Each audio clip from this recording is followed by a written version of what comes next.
My name is Gary Haugen, and I'm the president at International Justice Mission.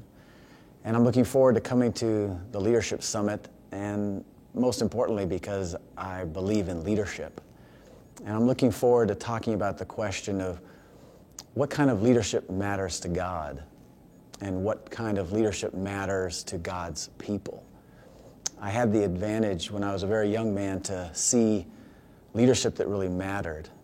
When I was just graduating from college, I went off to South Africa and got to live with Christian leaders who were trying to save their country from falling into a pit of violence and just overwhelming bloodshed, and their country was falling into the abyss. And I had the chance to see Christian leaders trying to follow Jesus in that kind of a context, and I saw their leadership matter. It made a difference. And what it did was it actually saved their country, and it also recovered the gospel from being completely discredited. And I think that's probably the question that all of us as leaders have, is we'd like our leadership to actually make a difference. We'd like our leadership to matter. And so I began to think, well, what is the leadership that matters to God? And the tricky thing is, I find in the scripture there's lots of leaders, they have followers, but their leadership doesn't necessarily matter to God in the sense that they're not leading in the things that God is passionate about. The Pharisees were leaders and people were following them, but they weren't leading in things that matter to God. And I want to be a leader who leads in the things that matter to God.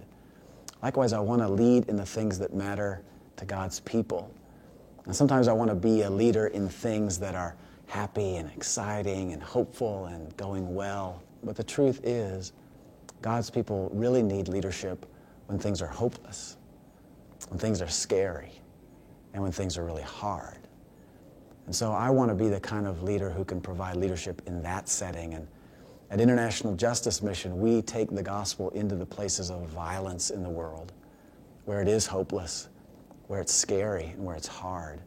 And I think we've learned some things about how we can lead God's people when they really need it, when there's no hope, and when it's scary, and when it's really difficult.